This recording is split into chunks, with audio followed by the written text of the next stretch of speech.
And now Wayne Hanna is going to come and share with us his perceptions on change. Wayne is an organizational development consultant with a background in human resources and social services. He's a fellow of the Certified Management Consultants Association, has been part of numerous organizational change projects in Canada and internationally. Is that hundreds? Of dozens? One? His practice in leadership and team development particularly focused on concepts developed by Ken Blanchard. Wayne is active nationally and provincially as a president and treasurer of 2 professional organizations undergoing significant changes during his tenure. He was president of our organization here from 2009 to 11 and is currently the treasurer, and we will be hearing a great deal more from him at the meeting later. Can I quit now? I think I'm ahead, so. So Kerry asked me to speak this morning about change, and as he's just outlined some of my experiences around organizations and change, I thought, yes, this might be appropriate. I was the first executive director of an organization which merged together 4 different organizations in Montreal, and that was very much a change process. It was a residential care organization, and so not only did we have different ages of children that were being put together, but different kinds of services. So we created a continuum of care, we called it, from the time at which children were essentially in specialized foster homes, group homes, residential care, institutions in that sense. And then in my organizational work, I've certainly gone through a lot of different change processes with clients. Some have worked and some haven't. So I thought today I'd talk a little bit about what I thought were some of the key issues. Often when managers think about change, they think of organizational change, and they forget what I think is the primary issue. That is that organizations do not change. The people in the organizations change. It's a bit like the adage that people do not leave organizations, they leave people. In human resources, it's probably one of the biggest issues that we face, which is that, when you see a significant amount of turnover happening and you hear, well, this organization isn't very good at this or that, the reality is usually that the managers aren't particularly good managers. And that's why the turnover tends to occur. So people don't leave organizations, they leave people. Organizations don't change, people change. So one of the most important issues in change is building the commitment to the change process and listening to the suggestions of the individuals who are going to be impacted by the change. Often in organizations, the senior level develops the vision and the direction, but they expect the front line to ultimately implement the new ways. Often changes are not successful because the implementation process is not well understood or supported. So an example would be, a few years ago I was working with a procurement department in a large organization where it was felt that the costs were out of line and there was a need to streamline the processes. They hired a new manager with procurement department experience, and he arrived and immediately began making changes. During the next year, very little happened, and the manager became increasingly frustrated. We suggested to him that we should bring the team together to review what had happened and to identify other opportunities and to review what they had already tried.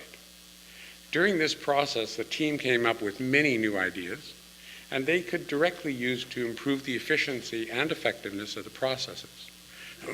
Interestingly, the team was able to identify even more opportunities than the manager had been able to do.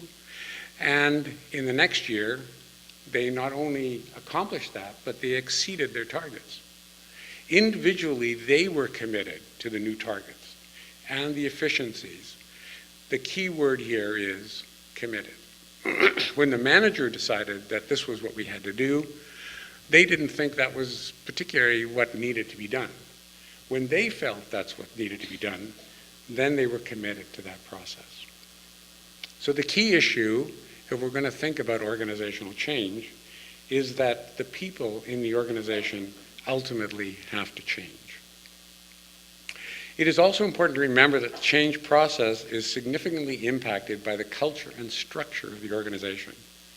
Hierarchical organizations tend to endow senior leaders with the primary responsibility for developing the vision and then developing a process to build commitment.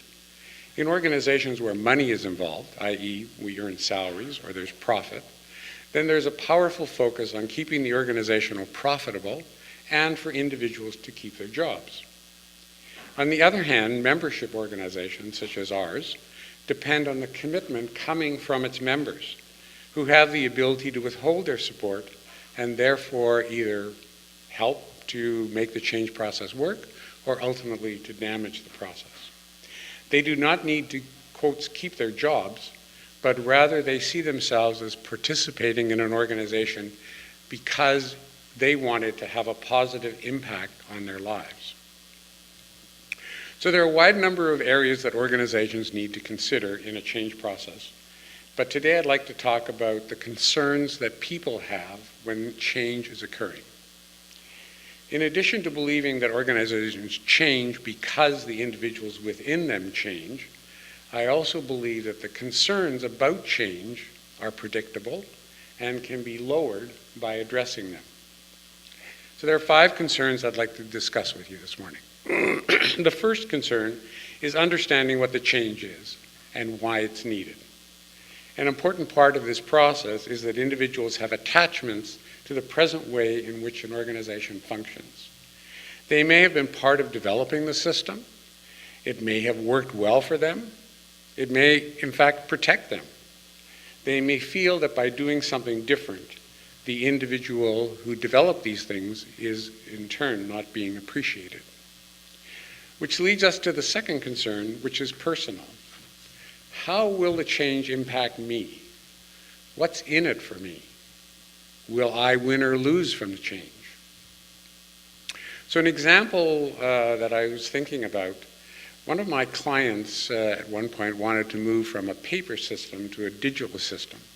And so they began this process of looking at how they could do that, and they even began a pilot in that process. As the pilot began to unfold, it became clear that one of the workers who had been seen as kind of the top employee was really struggling and was not meeting targets in that process.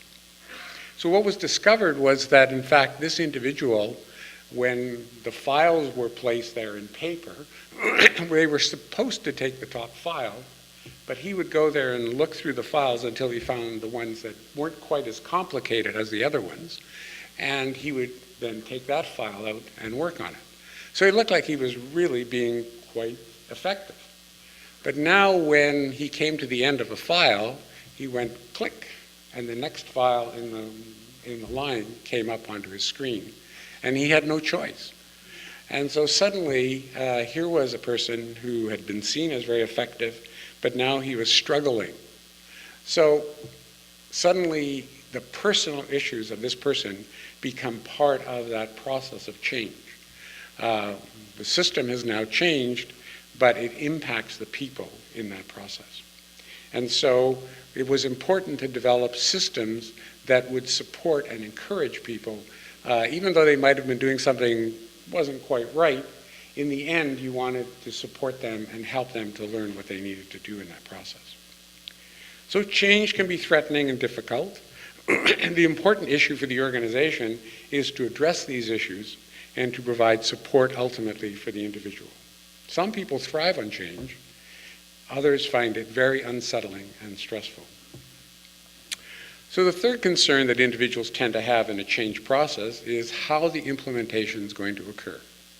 What are the priorities? What happens when things don't work? Where do I get help from? Is what we're experiencing typical? Normal? Or if it's not, then how do I get help for that? Having a clear implementation plan communicated to all of the people who are impacted by the change is essential. And then providing ongoing discussions of how the implementation is going and where modifications are required to ensure success are critical. Again, the critical issue is to build commitment to the implementation plan and process and to listen to the concerns of those who are on the front line of the implementation. The fourth concern that people have is whether the change is really worth all this effort. Is there an impact? Are things being different? Are things really getting better?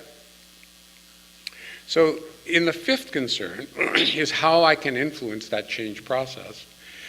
We want to find ways in which the change process can in fact be successful. So as in the example of the procurement team, they realized that changes being suggested were ultimately not producing the results they wanted, and they needed more information on where opportunities for improvement were.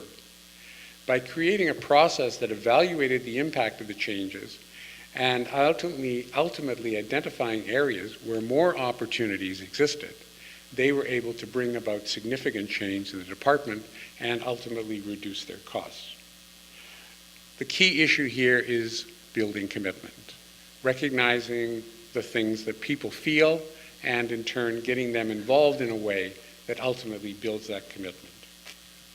So there are other areas to be considered in the change process, but I believe that one of the most significant is understanding the concerns that people have and finding ways to address them so the change will occur and the organization will ultimately be successful.